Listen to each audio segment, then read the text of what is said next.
EduTechGuys Radio, radio.edutechguys.com. The opinions expressed under the site and its programs are those of the participants and not intended to and do not necessarily reflect the opinions of any specific educational entity, sponsor, company, state, or government agency. Hello and welcome to EduTechGuys Radio, brought to you by Southwest Arkansas Education Cooperative and Hope Public Schools, both in Hope, Arkansas. It's good to be back in our home studios. I'm David Henderson. And I'm Jeff Madlock, and I disagree. It's 46 degrees outside, cloudy and rainy. David has a cold, and I miss the warm, sunny, beautiful skies of Savannah, Georgia. Okay, touche. On second thought, we're going back to Savannah. Savannah was gorgeous. It was, man. It was awesome. We had a great time. For those of you that hadn't followed along, we were in Savannah for the AESA conference, and we did live broadcasting for two of the, I guess technically we were there 4 days. The first day we were there for a pre-conference, which was phenomenal, all about helping education service centers become entrepreneurial and things to think about and consider as they roll out new programs and services and products. And then we broadcast live for 2 days. And then on Saturday, we did a quick, kind of like a TED Talk thing. They called it ESA Talk. And that was awesome. That was a lot of fun. Had a lot of fun. Yeah, it was really great. And our last little TED Talk thing was a lot of fun. And we had a great trip. The interesting thing was we had to get up at the butt crack of dawn on Tuesday. But every flight we got on, we got our own row. So David and I, they had our own 2-seat row to ourselves. Yeah, for all the flights. Out. Yeah, it was really nice.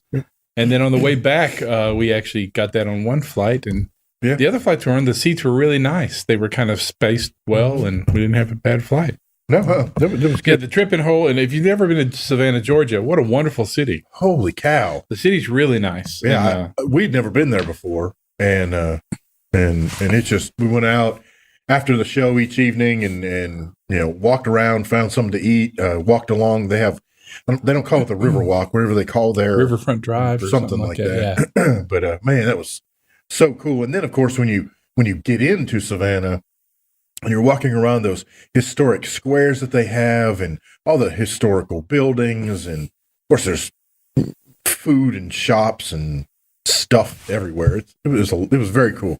Savannah's a really neat place. Well, and it was a great place to have AESA, and the conference itself was really, really good. All the keynotes were spectacular. We had a lot of guests come by the booth and do interviews with us. Yeah. We got to meet all the bigwigs and, talk to them and get their take on the conference and the importance of the organization and what's happening. But yeah, we'll jump out to that real quick. Okay, sounds good. We were lucky enough to get to not only interview the current president, which was Jerry Mays. Mm-hmm. We got to interview the upcoming president, the president-elect for AESA, Jeff West. And Jeff is from Nebraska. Yes. All right. Yeah. He's from the western, the largest area covered. Oh, ESA, yeah. 14,000 square miles. Yeah. That's a big area. Yeah, it's the panhandle. Yeah, I was going to say, if you're looking at Nebraska, it's the little part that sticks out on the left. Generally looked at a map. Yeah. So. But he's going to be the upcoming president for AESA. So we had a good sit down with him. Hey, it's a quick interview. He can probably tell the story better than we can, and we had a nice little talk. So take a listen to Jeff West, president-elect of AESA 2017. I'm Jeff West, and I'm the president-elect, and I'm from ESU 13 in Scottsbluff, Nebraska, which is the entire panhandle of Nebraska, 11 counties. And so we got to, we found out, we know Ray Richards. Ray came on last year and was one of our guests when we were in New Orleans. And so we said, hey, we know who your boss is, and can you do us a favor? Absolutely. But it's really interesting. This is my second AESA. David's come to many. I work for a school district in David's, in Phoebe Bailey's. Phoebe. So Phoebe's our boss. And but I have to tell you, this is a wonderful organization. So what's it like knowing you're about to helm this massive, great family? Well, first of all, it's an honor. and a privilege to be asked to serve in that position. But I think the best thing about AESA is I think you feel it when you come to the conferences and you're around the people that are here, that it's really kind of a family, kind of a home. They're there to support you. They're there to help you. It's not, kind of a stiff, cold organization. It's really a very welcoming, warm, family kind of atmosphere. I think you feel it when you go to sessions, when you come to the conference. I think people are helpful. They go out of their way to talk to you. So I think that's different from other organizations that I belong to. And it's really interesting. We went to the regional breakfast this morning, and I'm always impressed that last year was, like I said, my first one. This organization is constantly striving to make it better for themselves and their sister agencies around the United States, and their schools and the students. And everything comes down to, what are we going to do to make it better for the students? Mm-hmm. And I've noticed you're exactly right. It's like a family affair. It's like we all get together and go, okay, here's our problems. Now how are we going to fix them? Yeah. And I think, we're willing to listen. You can see that kind of in our redesign that we went through as an organization, which is, I think it hadn't happened for 20 years. So it was time. And so part of that redesign is, how do we do outreach? And how do we make sure that we're strengthening our state networks, that we're strengthening regional networks, conversations, just like you saw at the regional breakfast. Right. And the kind of feedback we have, the kind of input we have, we were collecting all their suggestions and ideas. And so I think it's, how do we make sure that the National Association still meets the needs of why we're here, which is our regional ESAs, and then eventually schools and kids. Right. But yeah, the focus really is about learning and student achievement, and then how do we help? Yeah. So talk to us about your specific ESA, some of the things you guys are doing, some of the things that you're really excited that your team is coming up with, and the services you guys are offering. Yeah, I'd love to. We're unique in Nebraska in that we're required to do certain things, all 17 ESUs. But then there are different things that each of us do based on what the needs of our schools are. So in our area, for instance, we have an alternative ed school where school districts contract to send kids to our alternative school. We have an online virtual high school so that they can have access to classes anytime during the day. If it doesn't fit into their schedule, some of the more rural schools have one math teacher. They can teach calculus at this time. If you can't take calculus or pre-algebra or algebra 2 or whatever when it's offered, then they can take those courses from us. Yeah. So we offer that. We also just recently were awarded the Head Start grant, early Head Start grant for the entire Panhandle, which was a big change for us. Mm-hmm. That was not something that was on our radar, but there were some partners who came to us to say, Jeff, would you be willing to do this at ESU 13? There really isn't anybody else who we think can do it as well as you. If you don't do it, somebody else is going to get the grant from another state that doesn't understand Nebraska. Right. And so that was very different for us and unique, and a change that you won't see in any other ESU across the state. Recently, having conversations about a day treatment center, regional day treatment center, because we just have certain needs in the Panhandle, but there aren't a lot of kids and a lot of problems, but there are just enough that, how do you make it efficient? Sure. When instead of having 100 kids that you can draw into a particular program, and maybe have 15 to 20 spread out over thousands of kids. Right. Well, and I would think that is a very big and unique challenge.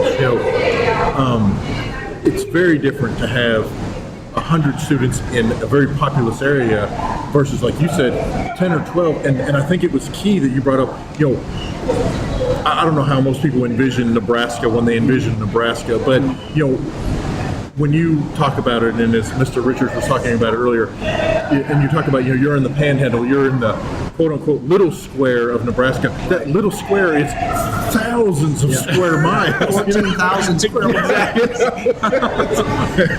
It's on your map, yes, it's this big, but so and so I think that's that really has got to be a challenge when you've got a very small number of students spread over this large area. How do we reach all of those students so that they get the services they need? It really is about almost a kid for every square mile.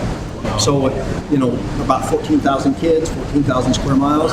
We have 3 offices. You can drive from one end of my region to the other. It takes you about 4.5 hours to drive without stopping.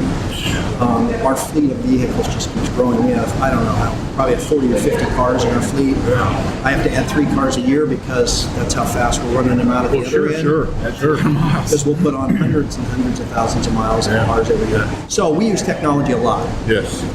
Just to overcome that obstacle of time in the car. Because obviously, as you know, when you're contracting with schools, the ticker's running. And so schools aren't really all that wild about paying your people 2 hours in the car to get to them. Then they spend a couple hours with the kid, and then you're paying 2 hours back home again.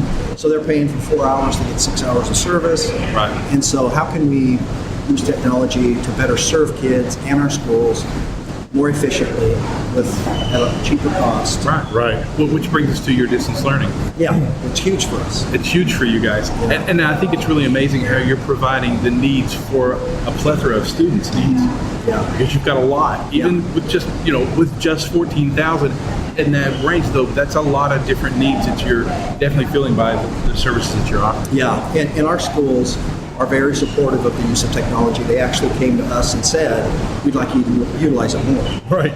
For my advisory meetings with superintendents, we used to drive to Scotts Bluff, which is our central office, and they would drive from all over the Panhandle to that meeting.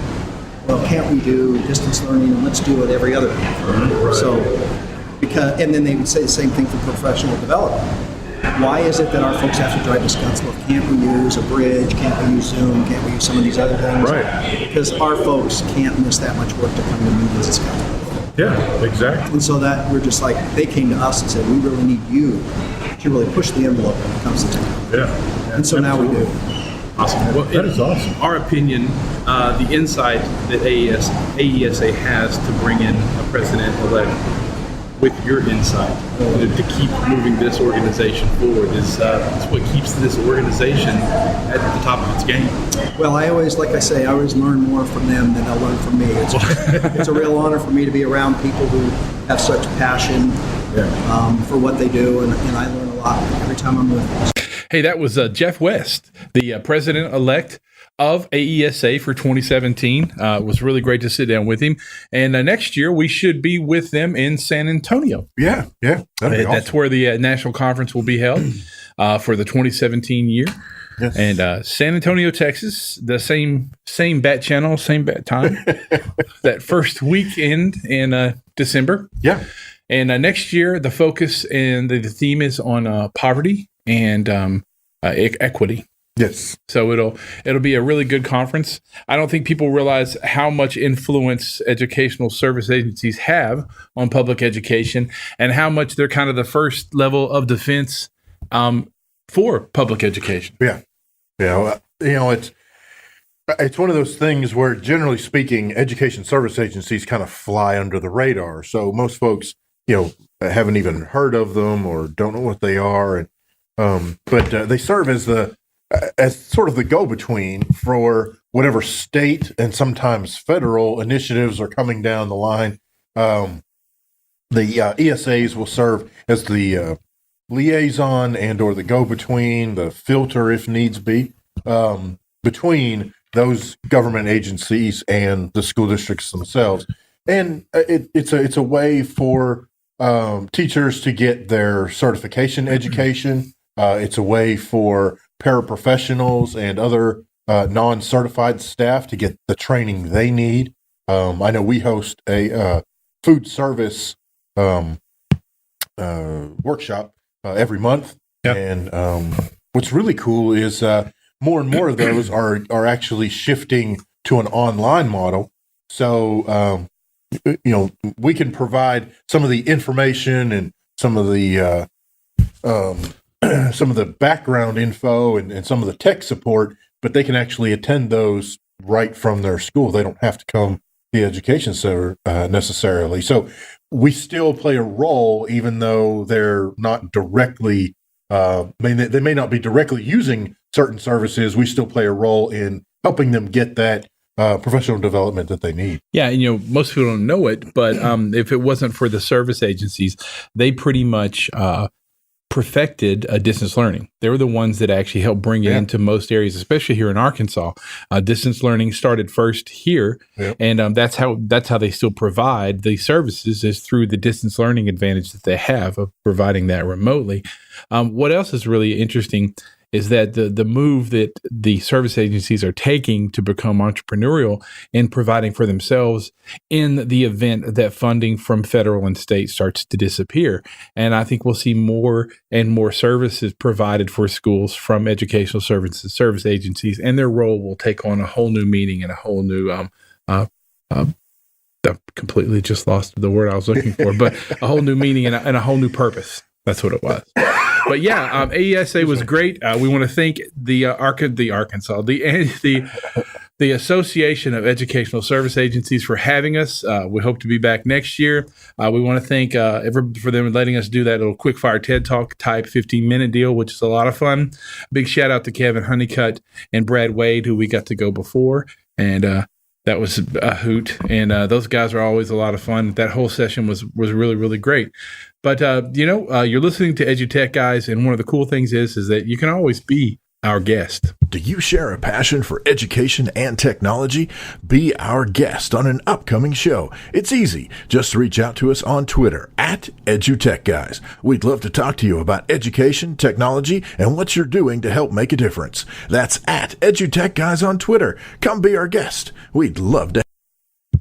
Hey, remember, you can be our guest anytime you want to. Just follow us at www.twitter.com/edutechguys or heck, Facebook/edutechguys.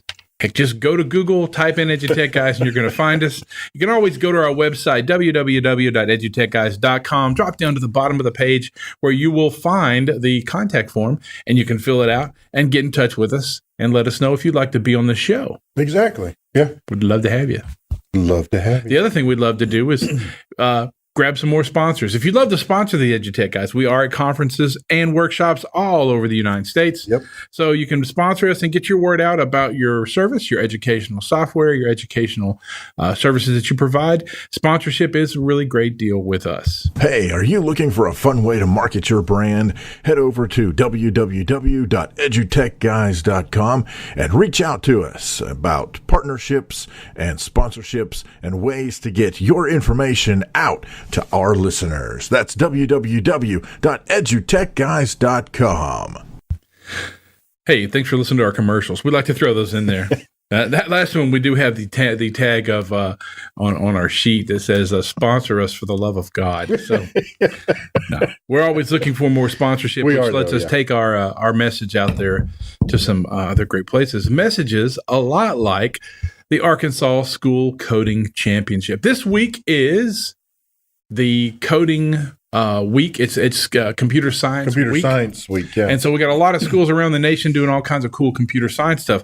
Anthony Owen and his office, in conjunction with the governor, Asa Hutchinson's office, put together this Arkansas School Coding Championship. Kind of an all-region of school coding. If you ever went to band, you remember going to all-region, and if you made all-region, then you got to go to all-state. Well, guess what? They had it. It was the beginning of this week, and 16 teams will be invited to participate in the all-state competition taking place this next spring. Yeah. Let's see. How do I want to say this? The governor announced the other day the two winning teams from each of the 8 all-region coding competition events. Those events actually took place last month in November at 8 regional locations around the state. Southwest Co-op was one of those locations. And then, so they have all of these competitions at these 8 sites, 2 teams from each site. So the 16 selected teams will receive an invitation to participate in the first annual Governor's All-State Coding Competition, and that'll take place in Central Arkansas in the spring.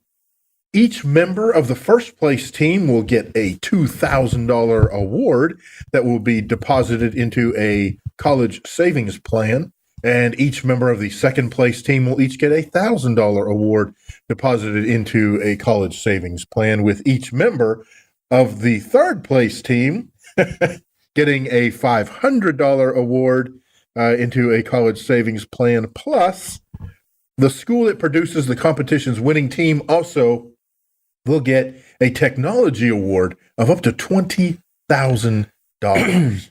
That's pretty cool. That's amazing. That's a lot of stuff. It's a lot of money. Lot of stuff. That's a lot of incentive to get out there and learn coding. Hey, what the cool part is, sorry, I was reading something at the same time. Jeff just learned he can't talk and read. David and I are fighting colds and reading issues. Yoy. So here we go. The following teams, these are the ones that have been selected. We're just going to read off the schools. We're not going to read off the actual team members. Yeah. But we'll read off the schools and the sponsoring educational cooperative in the state. Arch Ford's Education Service Cooperative had 2 winners, Conway High School and Conway High School. So they had 2 teams, each from the Conway High School that just whooped up at Arch Ford. I guess so. And then Arkansas River Education Service Cooperative, their 2 teams were Hamburg High School and Star City High School. Dawson Education Service Cooperative had the Arkansas School for Mathematics, Sciences, and the Arts, and another team from the Arkansas School for Mathematics, Sciences, and the Arts. Both were sponsored by the same teacher. Yeah. Wow, man. In the North Central Education Service Cooperative, Eureka Springs High School and Lead Hill High School. In the Northeast Education Service Cooperative, it was Manila High School and Paragould High School. Awesome, man. At the Northwest Education Service Cooperative, and just to take a breather here for a moment, there are 13 education service centers in the state, so it's a list.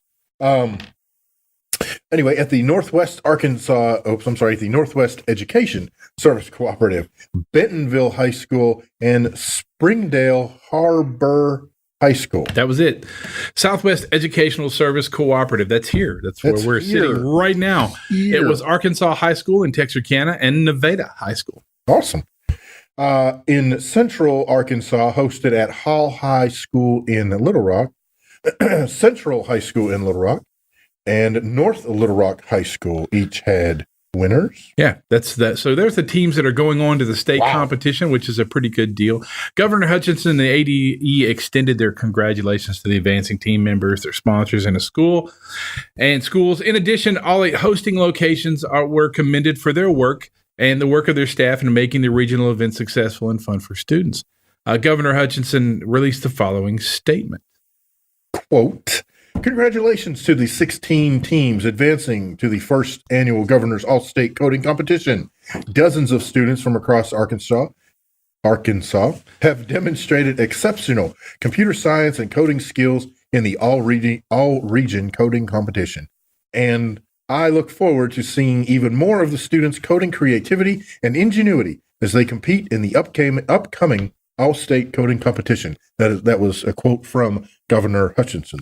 Yeah, the date for the actual All-State Coding Competition has not been set yet, but the teams will get lucky and will receive an invitation with details by February the 28th. And then once we find that information, we'll put it out there so that if you want to go to the All-State Coding Competition, that'd be cool. Cheer on your team or all that good stuff, and it can happen. Got to give it to the governor's office. They set forth to do this, and Anthony Owen, they set forth to make this happen. I believe this was the brainchild of Anthony Owen, this all-region event and all-state event. They set forth to do it, and by gosh, they did it. Yeah, it's very cool. Sounds like they have the funding in place to make it happen. Yep.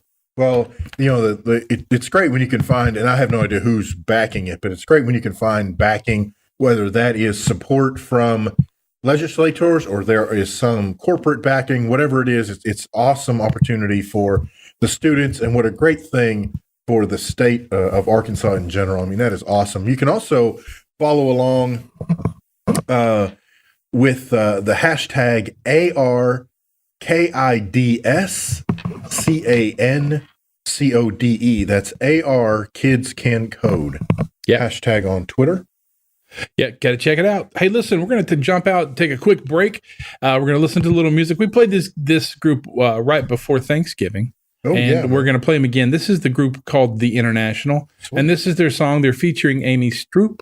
And this is their song this year. Has a little bit of holiday to it. Take a listen. We'll be right back with some more EduTech Guys Radio right after this.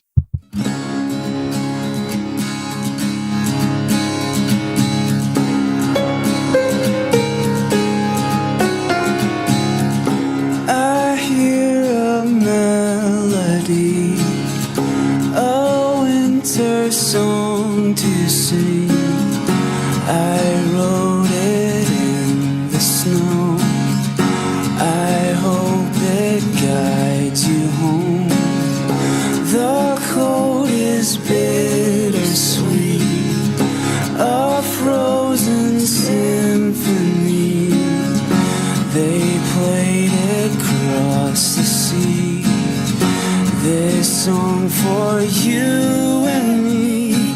I just really want you here with me. I just really want you here with me. This year I strung a million lights and hung them o'er the night. Oh, did you see them shine? Oh, could you see them shining? Hush now, my love is staying. Sleep well, tomorrow's waiting to greet the holiday that brings us back again. I just really want you here with me. Yeah, I just really want you here with me. Yeah, I just really want you here with me. This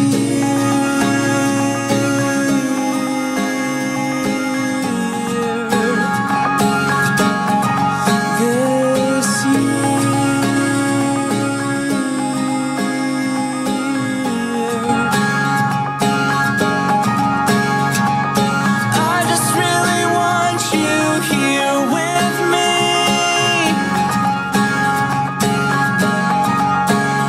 Yeah, I just really want you here with me. This year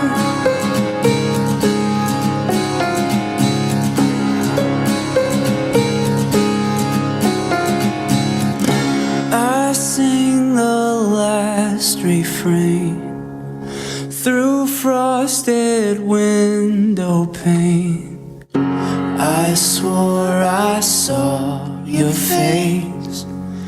You finally found your way.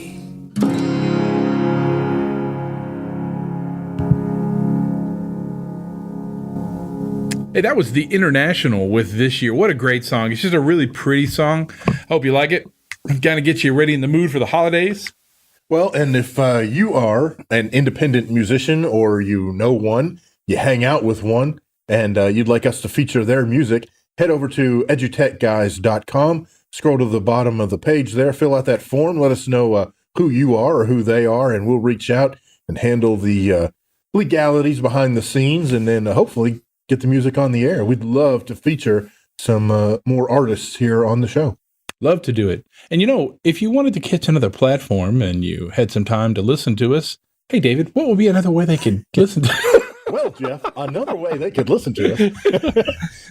Yeah, if you, we've got a new thing that we've been trying for a little while, and actually, the good Doc Nate has been doing an amazing job helping us get this launched and get content out there. But you can head over to youtube.com/EduTechGuys, and you can find some of our old shows. And one of the things that the good Doc is working on now is taking the interviews from the AESA conference that we just came from, breaking those up into their individual segments and putting each one of those out as a YouTube video that you can listen to. I know that sounds a little weird. YouTube you can listen to, but that's really what it amounts to. Yeah, a lot of people actually use YouTube to listen to music and interviews and things like that. Well, that's what I actually I listen to YouTube in my car on the way home. I'll bring up a video that I want to watch, and I'll let it play in the background while I'm driving down the road without watching it,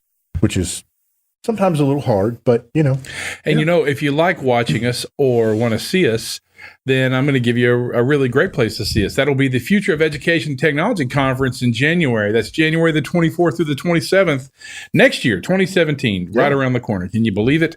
That's in Orlando, Florida. FETSI is right around the corner, one of the largest educational technology conferences that in the world. And it's happening right there in beautiful Orlando at the Orlando Convention Center. Yeah, the Orange County Convention Center, the biggest one. That's one of the largest in the country. It's huge. It's going to be huge. Small hands you have, David. So, listen, you know what time it is. It is, this ought to be great with Captain Cold over here. Captain Cold over here. The Google Tip of the Week. It's time for the Google Tip of the Week. Hey, I'm going to let you, one of David's good friends actually gave us to this, and I'll drop it over to David. Yeah, man.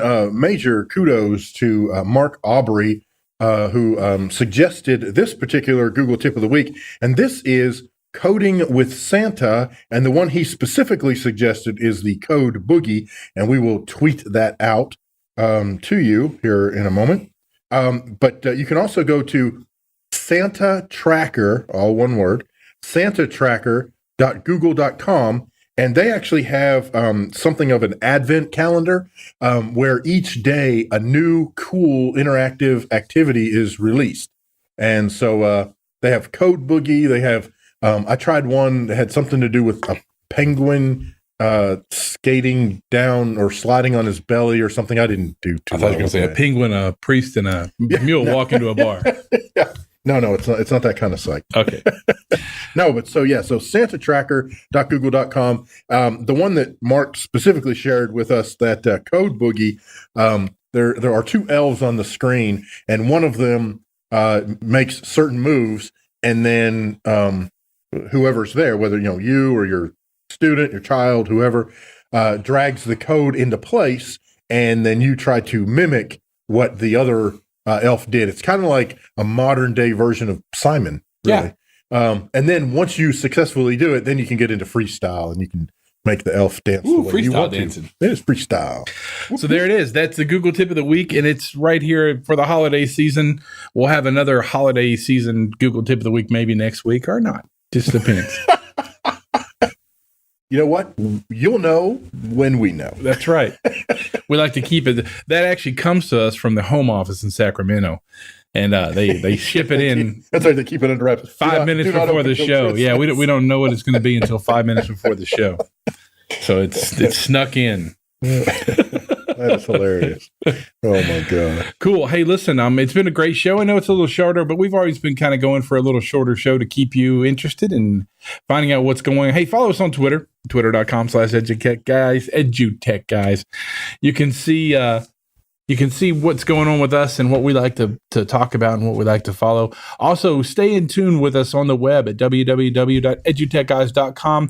Some new stuff coming in the new year, a Patreon site and a new member site that will be coming with lots and lots of fodder for the followers. So you definitely want to keep us on your radar. Yep, lots of behind-the-scenes content and exclusive content and kind of, I guess, what's the word? Maybe advance notice content. You'll be aware of things that we're doing that other folks won't be aware of at that same time. So you get exclusive access to some of the cool stuff we're doing. And I'm going to say this, and Jeff probably wishes that I wouldn't. But the good doc said that all of day one for the AESA 2016 conference is up on YouTube, and he is going to put them in a playlist, tweet it out tomorrow, so you'll be able to hop over to the YouTube channel and click the playlist. If you play it and you're not grooving or smiling, then he says you just don't have a soul. and to the extent of the advance notice and exclusive content, he makes a very good point. There's a good chance that if you sign up for that exclusive advance notice content, you'll know what we're doing before we know what we're doing. I'm pretty much sure that's going to be the exact truth right there. I'm pretty sure that's exactly what will happen. I think that's pretty much what we've been doing for like a year and a half. Hey, so don't forget to check the YouTube channel, youtube.com/EduTechGuys. Day 1 of AESA is up on there, so you can listen to it. As we get time, we'll start to podcast those out individually. It takes a lot of time to edit those down and cut them out, especially when you've got all this other good stuff going on. Hey, hope you're having a wonderful week. Christmas is right around the corner. I hope you're in a great mood and you're having a wonderful life. Hey, I'm Jeff Madlock. I'm David Henderson. And you know what? We'll catch you next time on EduTechGuys Radio. You've been listening to EduTechGuys Radio, radio.edutechguys.com. The opinions expressed on this site and its programs are those of participants and not intended to and do not necessarily reflect the opinions of any specific educational entity, sponsor, company, state, or government agency.